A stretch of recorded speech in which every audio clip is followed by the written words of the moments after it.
नमस्कार, सत श्री अकाल, आदाब। मेरा नाम मनदीप पूनिया है और हम अपने गृह ज़िले झज्जर में मौजूद हैं। झज्जर की 4 विधानसभा सीटें और झज्जर को कहा जाता है कि ये हुड्डा के प्रभाव का इलाका है। बार-बार ज़िक्र होता है कि हुड्डा की लहर है, तो क्या सच में ही झज्जर में ऐसा कुछ है या फिर ग्राउंड रियलिटी कुछ और है? एक नैरेटिव होता है बिग पिक्चर जिसमें नेशनल मीडिया, स्टेट मीडिया लगातार प्रेज़ेंट करने की कोशिश करती है और दूसरा मामला होता है ग्राउंड का, जो ग्राउंड पर पत्रकारिता कर रहे होते हैं लोग वो मौजूद होते हैं लगातार, जो दिन में हर दिन जो इलेक्शन बदल रहा होता है उसके ऊपर नज़र टिकाए होते हैं और लोग भी बहुत सारे लोकल समीकरणों के ऊपर वोट करते हैं। बहुत बार नेशनल और राज्य के मुद्दे बहुत ज़्यादा लोगों को प्रभावित नहीं करते। इसी वजह से हमारी जो एक खास सीरीज़ है जिसमें हम जो ज़िले स्तर के जो लोग काम करते हैं ज़िले स्तर पर, चाहे पत्रकारिता करते हों या सोशल एक्टिविस्ट हों या लोग हों, उनसे हम आपकी बातचीत करवाते हैं। तो इसी कड़ी में जो झज्जर ज़िले का एक हिसाब से जहाँ पर हम मौजूद हैं, इसको कई बार झज्जर का प्रेस क्लब भी बोल देते हैं। झज्जर का कोई ऑफिशियल ऐसा कोई बड़ा प्रेस क्लब तो नहीं है, लेकिन झज्जर के जो पत्रकार हैं, ज़्यादातर पत्रकार यहीं बैठते हैं और उनके साथ हम मौजूद हैं। उनसे बात करेंगे कि चारों विधानसभा सीटों पर क्या चल रहा है। सबसे पहले तो मैं शुरुआत करूँगा श्याम भाई से। श्याम भाई, आपकी जो सीट है वो पड़ती है बेरी, सोचिए आपका गाँव, मेरा खुड्डन गाँव है, मेरा जो गाँव है वो बादली में पड़ता है और हाँ, आपका गोची। तो क्या लग रहा है, बेरी से ही अगर शुरुआत करें तो बेरी में जो एक स्टेट मीडिया है, नेशनल मीडिया, वो तो कह रहा है कि एक बड़ी बड़ी जीत रघुवीर कादियान की है। लेकिन बहुत सारा, जैसे आप तो जिस गांव से आते हो उसमें अहलावत गोत्र है। अहलावत खाप से ही एक अपने आप को अमित जो अहलावत हैं वो कह रहे हैं कि वो चुनाव लड़ रहे हैं। ऐसे ही संजय कबलाना भी बीजेपी में शामिल हुए, उनके बारे में भी कई चर्चाएँ हैं। लोकल चुनाव का एक एनालिसिस क्या है?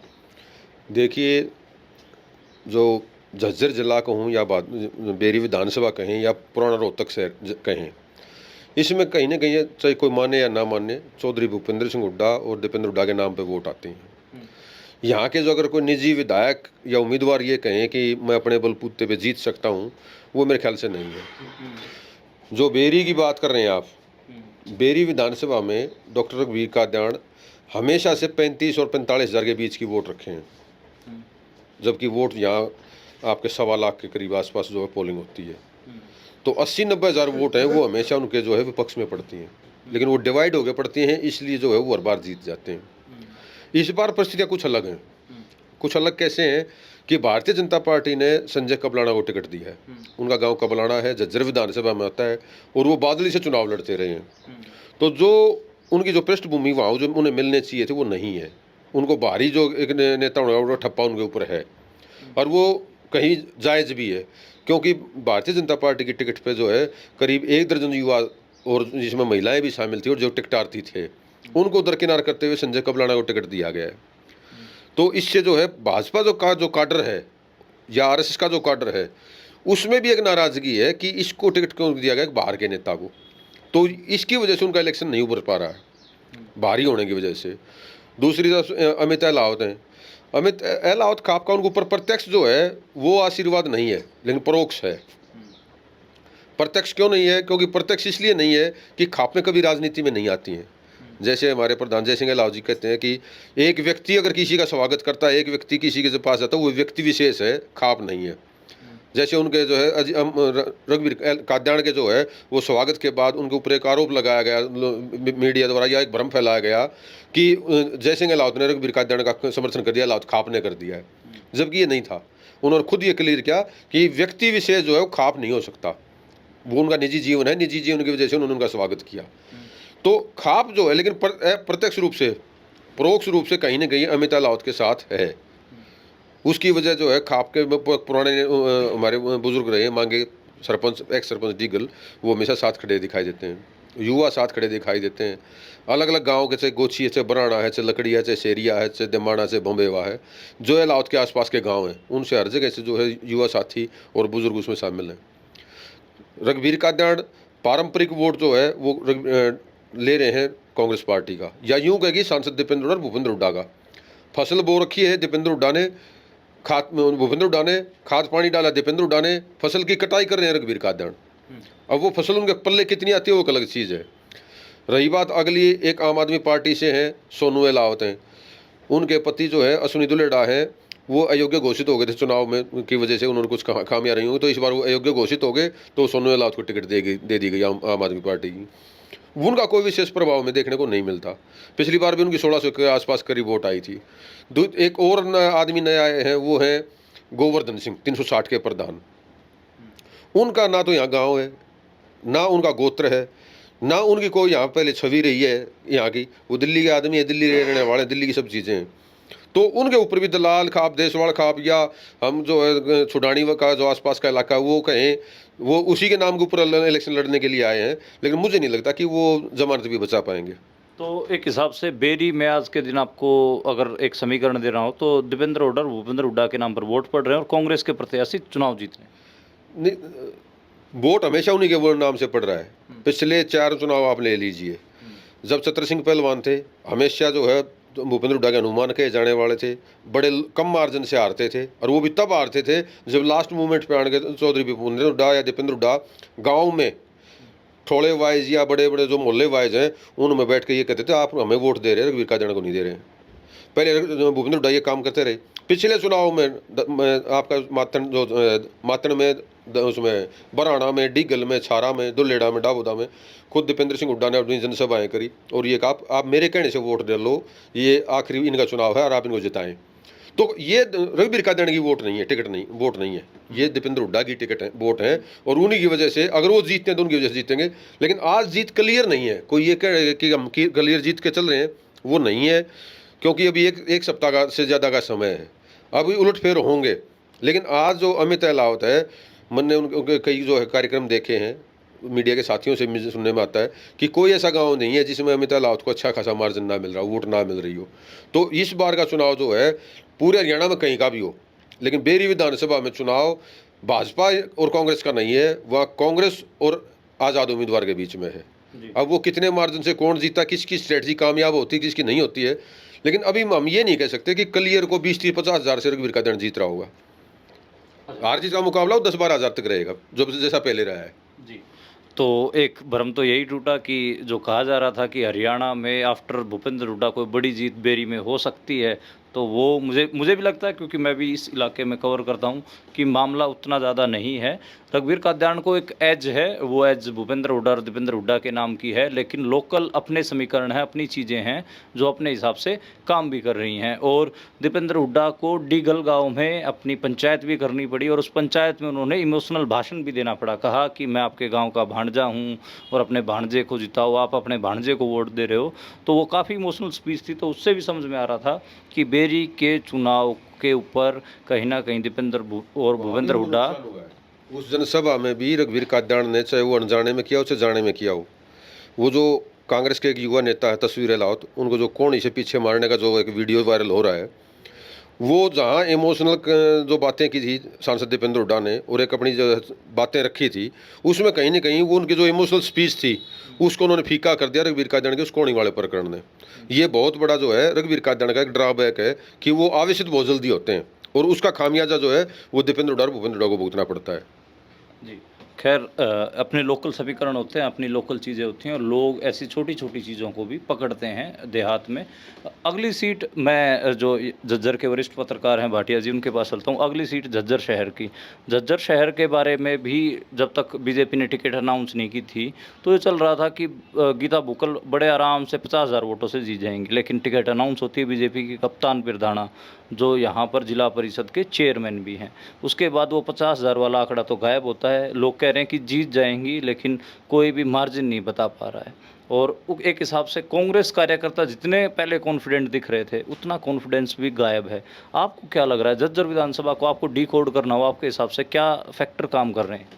देखिए, जैसे अभी श्याम जी ने कहा है कि झज्जर भी हुड्डा साहब का गढ़ है, दीपेंद्र हुड्डा का, बड़े हुड्डा साहब का गढ़ है। बात वही आ रही है कि गीता बुक्कल का, जो मैं बताना चाहूँगा, व्यक्तिगत भी प्रभाव हमारे इस इलाके में है।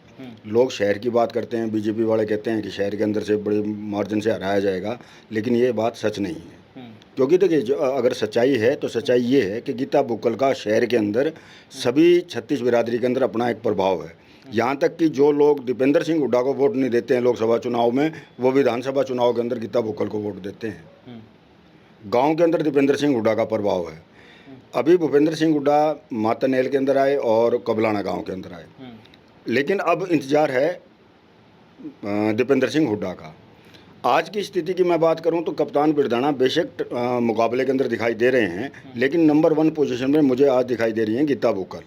ठीक है, और अभी इंतजार है, अभी तो एक सप्ताह है। दीपेंद्र हुड्डा जिस दिन 4-5 गाँव का दौरा करेंगे तो जो हमारा आज के दिन के अंदर मैं बता रहा हूँ कि 20,000 से ऊपर की जो लीड है मैडम ले रही हैं, लेकिन दीपेंद्र हुड्डा के आने के बाद 5 और 10,000 और बढ़ने की मेरे को उम्मीद दिखाई दे रही है। ये बात तो मैं भी मानता हूँ कि जो ये झज्जर इलाका है ये अपने आप में अलग इसलिए हो जाता है कि यहाँ पर भूपेंद्र हुड्डा से ज़्यादा एक्सेप्टेबिलिटी और रैलियों में भीड़ या सभाओं में भीड़ वो दीपेंद्र हुड्डा की रैलियों में होती है और दीपेंद्र हुड्डा की सभाओं में होती है।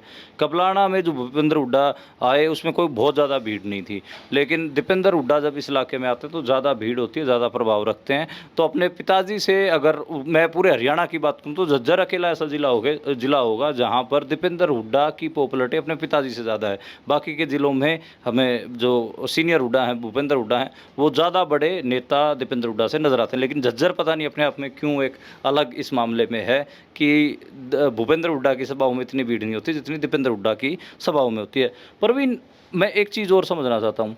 बहुत ये भी हुआ कि जब टिकट डिस्ट्रीब्यूशन का चल रहा था उस टाइम पे ये चला कि जो बाप और बेटे यानी कि दीपेंद्र हुड्डा और भूपेंद्र हुड्डा झज्जर के ऊपर कैंडिडेट थोप रहे हैं। ठीक है, वो एक हिसाब से कई लोगों ने कहा कि तो तानाशाही कर रहे हैं, यहाँ के लोग इकट्ठा होकर गए, उन लोगों को बोला गया कि भाई हमारा राज 10 साल और लेट आ जाएगा लेकिन हम तो कैंडिडेट यही देंगे। तो बस मतलब मैं कोई सीट का आकलन नहीं जानना चाह रहा क्योंकि आप युवा पत्रकार लगातार विचरते हैं इस इलाके में। क्या ऐसी कोई बात थी कि ये बात भी इस एरिया में ऐसा कोई नैरेटिव भी चला कि दीपेंद्र हुड्डा और भूपेंद्र हुड्डा कैंडिडेट्स को, चाहे बेरी का कैंडिडेट हो, बादली का कैंडिडेट हो, भादरुड़ का कैंडिडेट हो, तो अगर ये कैंडिडेट ना दिए जाते तो वहाँ पर अगर इतने निर्दलीय भी खड़े ना होते, अब निर्दलीय खड़े हैं इतने ज़्यादा, वो भी इसी बात का तो सबूत है कि वहाँ पर कहीं ना कहीं जो मौके के कैंडिडेट थे, जो सिटिंग MLAs थे, उनकी एक एंटी इनकम्बेंसी थी और उसको दरकिनार करते हुए दीपेंद्र हुड्डा और भूपेंद्र हुड्डा ने टिकटें दी।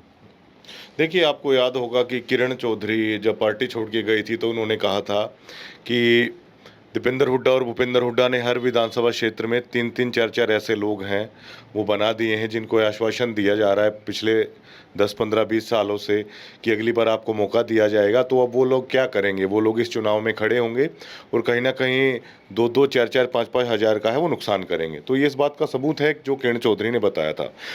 और अगर ग्राउंड की बात की जाए तो दीपेंद्र हुड्डा जब अपने लोकसभा चुनाव के दौरों में पूरे झज्जर जिले की जितनी भी विधानसभा सीटों पर वो गए तो लोगों ने उन्हें कहा, गीता बुक्कल के बाबत भी शहर में लोगों ने कहा था कि हम बदलाव चाहते हैं।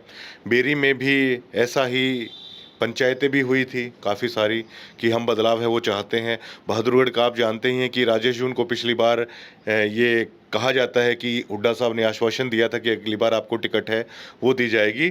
और बादली की अगर आपको बता दें तो बादली झज्जर जिले में अगर कोई जाटलैंड अगर किसी सीट को कहेंगे तो वो मुख्यतः हम बादली विधानसभा को हैं वो कह सकते हैं, सबसे ज़्यादा जाट वोट बैंक है।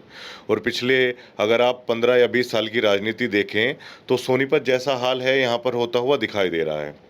सोनीपत एक समय में जाटलैंड कहा जाता था लेकिन अब दोनों ही पार्टियां ब्राह्मण चेहरे को हैं वो टिकट देती हैं।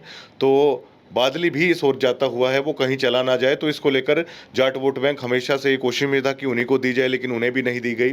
और उसी का परिणाम है कि जो आज़ाद उम्मीदवार हैं वो झज्जर विधानसभा क्षेत्र, झज्जर जिले की जितनी भी चारों सीटें हैं वहाँ पर हैं वो दिखाई दे रहे हैं। चाहे बहादुरगढ़ में राजेश जून हो जाते हैं, मेरी में तो खैर अमित बीजेपी पृष्ठभूमि से थे लेकिन एक आज़ाद उम्मीदवार तो हैं ही उस खाप से जिस खाप की ये डिमांड थी। और ऐसे ही अगर झज्जर जिले में देखा जाए तो कई लोगों ने फॉर्म किया था गीता बुक्कल के खिलाफ लेकिन उन्हें मनाकर बैठा लिया गया। लेकिन बादले में आप जीते ठेकेदार को देख सकते हैं, गुलिया खाप एक बड़ी पृष्ठभूमि से आते हैं, बड़ा महत्व रखती है। तो ये तमाम चीज़ें उन्हीं का परिणाम है कि चेहरे बदलने की डिमांड यहाँ पे थी लेकिन सीटिंग गेटिंग के तहत ऐसा हो नहीं पाया, जिसके बाद ये सभी चीज़ें हैं वो देख पा रहे हैं। तो जो वो एक नैरेटिव है दीपेंद्र हुड्डा और भूपेंद्र हुड्डा के खिलाफ कि उन्होंने मनमानी की है, लोगों की आवाज़ नहीं सुनी और झज्जर जिले को एकदम से ऐसे वो, तो कोई सच में ही एग्जिस्ट करता है? फिर लोगों ने उसको सेटल कर लिया है कि कोई नहीं, अगली बार देखेंगे, अगली बार तो राज में साझा होने दो।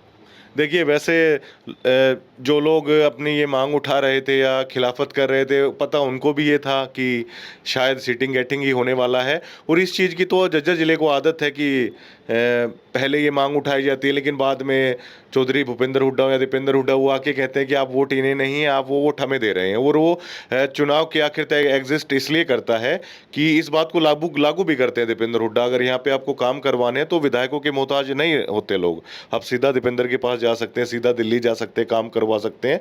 तो इसलिए आखिर में दीपेंद्र हुड्डा जो है कहते हैं एक एक वोट मुझे जा रहा है, तो पचा लेती है जनता उसको, तो एडवाइजेबल हो जाती हैं ये बातें आखिर आते आते। जी शाम, अगली सीट जो हॉट सीट है बादली, बादली को लेकर जिस हिसाब से आश्वासन थी कांग्रेस की, भाई ये तो हम आराम से निकाल लेंगे, उसके कई कारण थे। उसमें ये भी था कि ओम प्रकाश धनखड़ 2019 में चुनाव हारे थे और तरह तरह के उनके ऊपर आरोप लगे कि व्यवहार उनका चश्मे से ऊपर से देखते हैं, और भी कई ऐसी चीज़ें थी जिसके कारण ओम प्रकाश धनखड़ की 2019 में दाल नहीं गली थी। लेकिन अब मुकाबला, क्योंकि मेरा गांव खुड्डन बादली में ही आता है, अब मैं देख रहा हूं कि बहुत सारे डस्ट जो धूल उड़ रही थी वो सेटल हो चुकी है, बहुत सारे बदलाव हुए हैं और मैच फंसा हुआ है। आपका क्या आकलन है बादली की सीट को लेकर? देखिए, जैसा कि मैंने पहले भी कहा कि जो झज्जर जिला है वो सांसद दीपेंद्र हुड्डा का एक गढ़ है। वो चौधरी भूपेंद्र हुड्डा के गढ़ जो उन्होंने पौधा लगाया था, दीपेंद्र हुड्डा उस पौधे में पानी डाल के बड़ा कर चुके हैं। लेकिन जो स्थानीय विधायक हैं कुलदीप वत्स, उनको लेके कई चीज़ें हैं जिन्होंने पार्टी को भी नुकसान किया है और राजनीति को भी नुकसान किया है। उसमें क्या रहा, एक तो जो पुराने जो सरपंची के और जो जिला परिषद के चुनाव हुए अभी, उन चुनाव में कहीं ना कहीं कुलदीप वत्स कई जगह पे प्रत्यक्ष रूप से सामने आए और उन्होंने कैंडिडेटों की एक दूसरे की मदद की, जिसको लोगों ने जो है एक ये भी चाह के बीच में इंटरफेयर ना करें। लेकिन उन्होंने जो दो अगर खड़े हैं तो दोनों में से दोनों को सपोर्ट कर दिया, एक को प्रत्यक्ष से, एक को परोक्ष से। ये सरपंची में भी हुआ। एक तो चीज़ ये आई। दूसरा जो एक कास्टिज्म की जो बात इन्होंने कही कुलदीप वत्स ने, आपने भी देखा होगा पैरावर में एक जनसभा हुई थी भूमि को लेकर, उसमें उन्होंने कहा था कि थारे कोटे की सीट ले रहा हूँ मैं। जब राजनीति में स्थापित करने वाले चौधरी भूपेंद्र सिंह हुड्डा, दीपेंद्र हुड्डा हैं, तो वहाँ कोटे में भी कोटा होना मैंने तो पहली बार सुना है कि एससी कोटा था, बीसी कोटा था, महिला कोटा था। अब ब्राह्मण कोटा भी होता है वो मुझे नहीं पता था, वो मैंने परावर वाली उसमें उनकी जो स्पीच थी उसमें सुना है। दूसरा ये है कि वो कास्टिज्म के बेस पे जो राजनीति कर रहे हैं वो उनको नुकसान कर रही है, जो दीपेंद्र हुड्डा ने एक चीज़ खड़ी की थी। और तीसरा जो अब जो चीज़ सामने आ रही है उनमें ये, जैसा कि आपने कहा कि धूल उड़ रही थी वो गर्द जम चुकी है। जो ओपी धनखड़ हैं उनको लेकर बहुत सी चीज़ें थी, लोगों में गलतफहमियाँ भी थी, और उनके कई बार जो ऐसे कि आपका ना कहा कि चश्मे के ऊपर से देखते हैं, ये करते हैं, एक वो तुनक मिनाज भी कह सकते हैं, या एक मस्करी वाली भाषा में बात करते हैं, लोग उसका गलत मतलब निकाल देते हैं। लेकिन वो कहीं ना कहीं क्लियर हुई है। तो ओपी धनखड़ का ग्राफ भी ऊपर आया है। लेकिन इसमें सबसे अहम जो फैक्टर है वो मैं मानता हूँ जीते ठेकेदार को, अजीत गुड़िया को।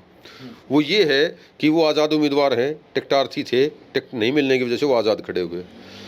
अब जीते ठेकेदार जो है वो पहले ये माना जा रहा था कि उनको गांव की भी पूरी वोट नहीं मिलेंगी बादले की।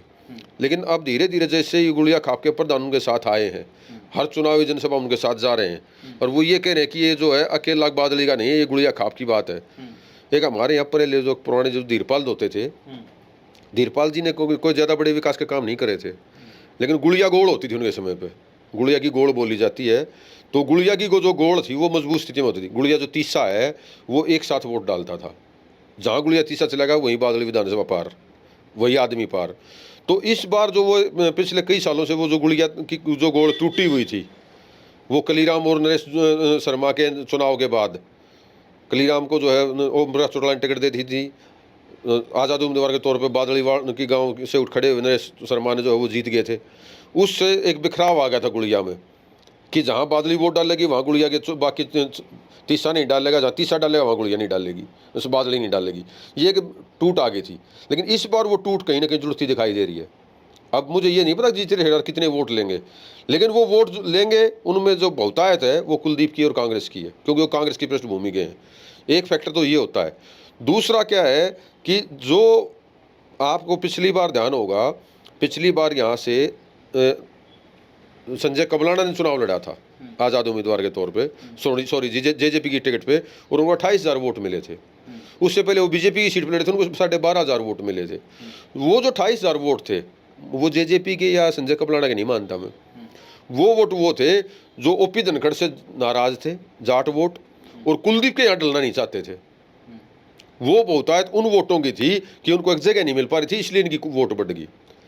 वही स्थिति आज जो है वो जीते गुड़िया की तरफ से होती आ रही है कि जो ओपी धनखड़ को वोट नहीं जाना चाहते या कुलदीप कांग्रेसी हैं लेकिन कुलदीप को नहीं जाना चाहते, वो जीते को पड़ रहे हैं। जितना जीते ठेकेदार का इलेक्शन उठेगा, जितनी वो वोट लेंगे, उसमें से आप ये मान के चलो कि 70% वो कुलदीप और कांग्रेस को नुकसान करेंगे। अगर वो 5,000 लेते हैं तो भी नुकसान यही है, और वो 25,000 लेते हैं तब भी वो नुकसान उसी औसत में है। तो ये जो औसत है नुकसान का, जीते ठेकेदार जीतने वाले नहीं है। अच्छा, मुझे वो ठीक है, बिल्कुल आपने जो तीनों समीकरण है वो सही बताया।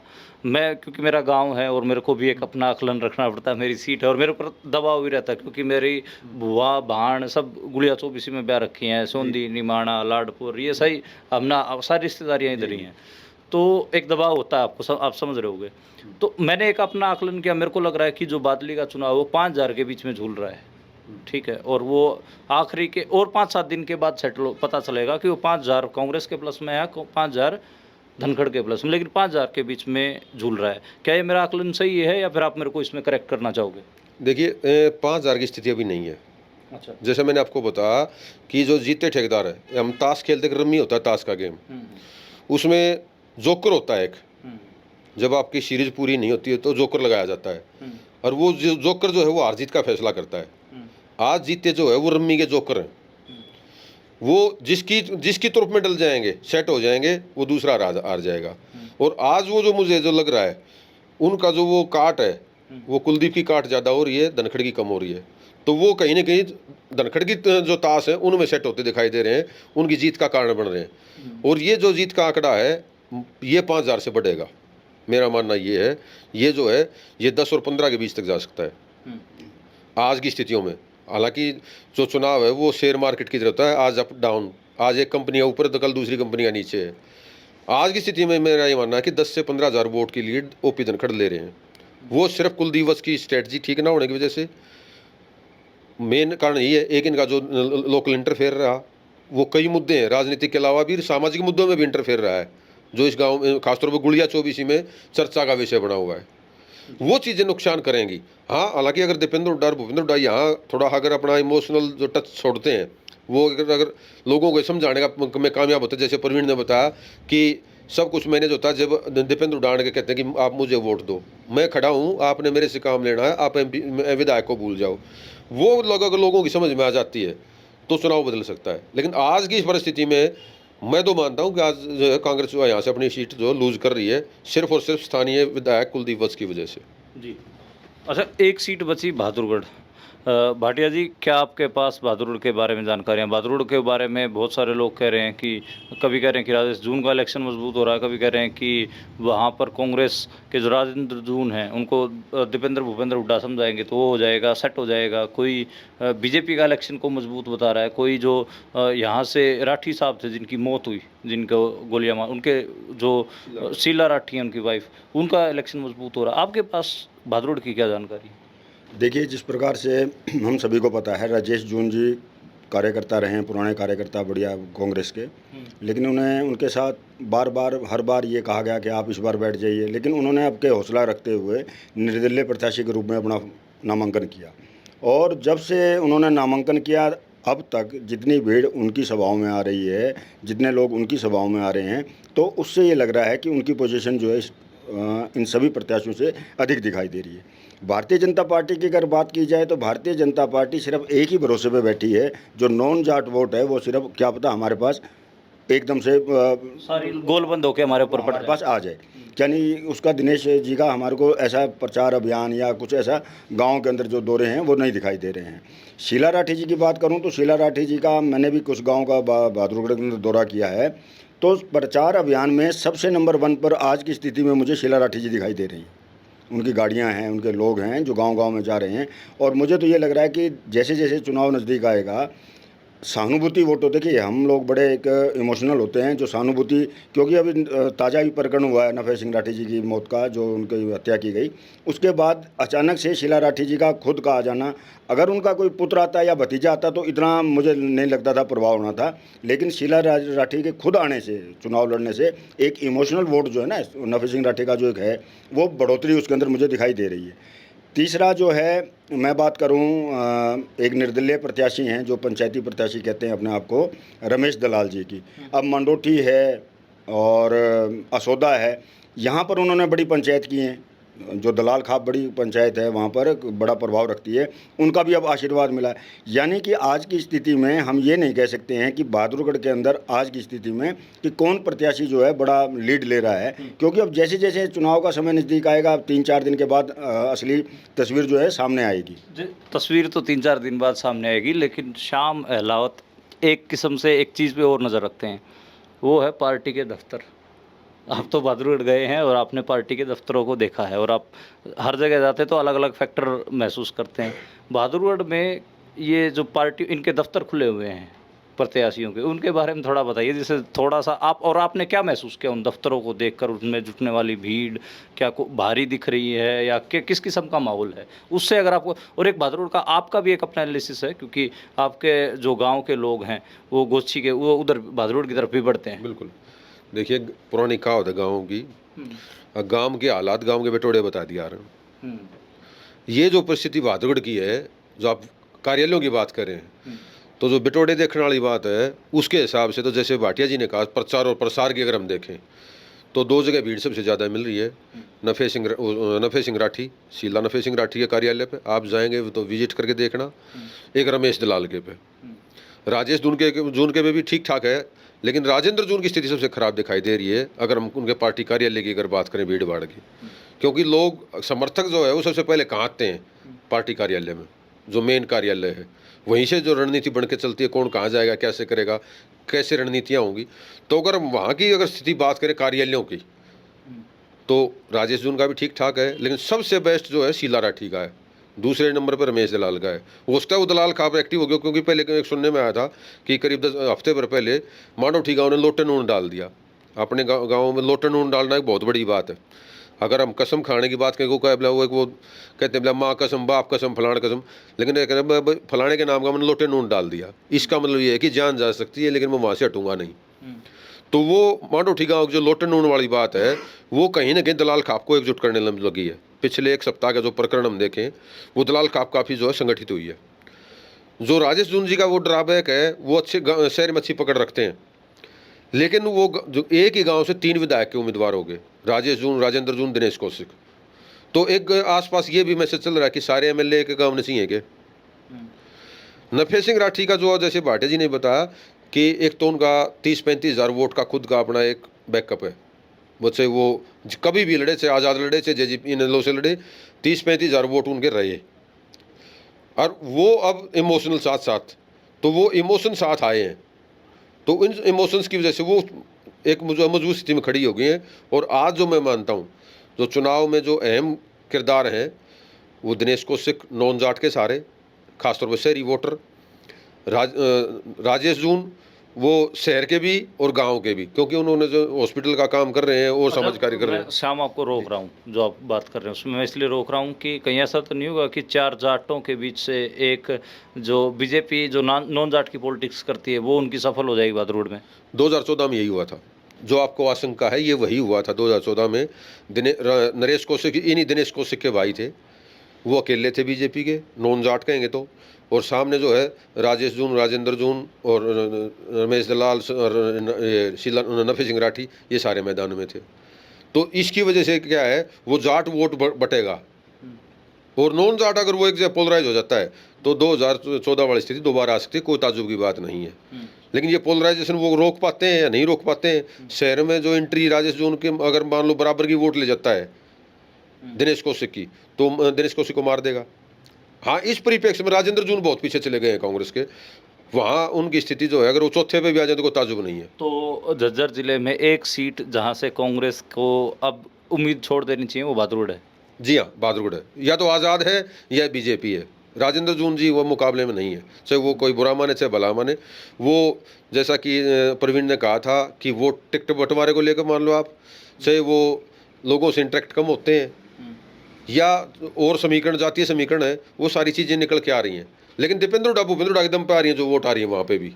आप ये मान के चलिए, क्योंकि भूपेंद्र हुड्डा 2 बार दौरा कर चुके हैं बहादुरगढ़ का, 2 बार जो है दीपेंद्र हुड्डा दौरा कर चुके हैं, और वहाँ ही वो भी वो इमोशनल बात है। और जो एक क्लियर बात है कि वो सीधा ये कहते हैं आपने हमें वोट दे रहे हो, आप विधायक को नहीं दे रहे हो, काम के लिए हमारे पास आए। तो जो वोट आ रहे हैं कांग्रेस को, उसका ये मान लो 90% वो दीपेंद्र हुड्डा और भूपेंद्र हुड्डा, राजेंद्र जून के नहीं आ रहे हैं। अच्छा, अब वीडियो को समराइज़ करते हैं, लेकिन उससे पहले हम 4 पत्रकार बैठे हैं, चारों झज्जर के पृष्ठभूमि से बैठे हैं। तो एक अपना अपना जिनका आकलन है कि 4 सीटें हैं, 4 सीटों में से किसको कितनी दी जा रही हैं। तो मैं शुरुआत श्याम से करूंगा और फिर मैं भी बताऊंगा एक अपना आकलन, फिर भाटिया जी और फिर परवीन जी। श्याम भाई, 4 में से कितनी सीटें आपको कांग्रेस जो हुड्डा साहब की दिख रही हैं? 2 क्लियर हैं, 2 क्लियर है, 1 पे संशय है और 1 दूसरी तरफ क्लियर है। एक बीजेपी की क्लियर है, हाँ। 2 कांग्रेस की क्लियर 1 है पे संशय है और 1 आप झूल रही है। झूल रही है। अच्छा, सेम जो श्याम भाई कह रहे हैं वही मेरा है कि एक जो बहादुरगढ़ की सीट है वो बीजेपी के लिए, बीजेपी कहिए या फिर निर्दलीय की कहिए, वो क्लियर है, कांग्रेस वहाँ से हार रही है। और जो 2 सीटें हैं वो मैं कहीं ना कहीं बेरी और झज्जर, वो मैं क्लियर मान रहा हूँ कांग्रेस की, और 1 सीट बादली वो कहीं ना कहीं झूल रही है, जो मैं जैसा मैंने शाम से सवाल में भी कहा था कि 5000 से झूल रहे मेरे हिसाब से, और शाम थोड़ा सा मार्जिन का को ज़्यादा देख रहे हैं। भाटिया जी, आपका क्या आकलन? हाँ, बिल्कुल यही चल रहा है। 2 कांग्रेस, 1 निर्दलीय, और यहाँ बीजेपी और बादली के अंदर बीजेपी और कांग्रेस में फुल टक्कर, कोई भी जीत सकता है, यानी कि यही आंकलन। प्रवीण? 2 सीटें कांग्रेस है यहाँ पर गंवा रही है, बादली और बहादुरगढ़। और 2 सीटें अभी एज फैक्टर है, जो बढ़त है वो कांग्रेस को देना चाहेंगे, झज्जर और बेरी के लिए। तो परवीन के हिसाब से 2 बीजेपी को और 2 कांग्रेस को, तो बराबर करके आप हुड्डा साहब। में राजेश जून भी हो सकते हैं, वो हैं तो आदमी हुड्डा साहब के ही, लेकिन फिलहाल के लिए तो यही कहा जाएगा कि 2 सीटें वो जा रही हैं, 2 आ रही हैं। तो ये एक ऑब्जेक्टिव एनालिसिस था, इसमें हमने कोई बहुत ऐसे इसमें घालमेल करने की कोशिश नहीं की, और उसका कारण ये भी है कि हम सब के गांव इसी ज़िले में पड़ते हैं, इन्हीं कॉन्स्टिट्यूंसी में पड़ते हैं। गांव में हम लोगों को वापस जाना होता है, अगर कुछ गलत बोलेंगे तो हमारे गांव वाले हमारी कॉलर पकड़ लेते हैं। तो हमारी ईमानदारी हमारे गांव वालों के प्रति है, तो इसलिए हमने जो ऑब्जेक्टिव एनालिसिस कहीं ना कहीं करने की कोशिश की है। देखने के लिए शुक्रिया, और आगे भी हम जो बाकी ज़िलों से आपको ऐसी रिपोर्टें, ऐसी एनालिसिस ज़रूर दिखाएंगे।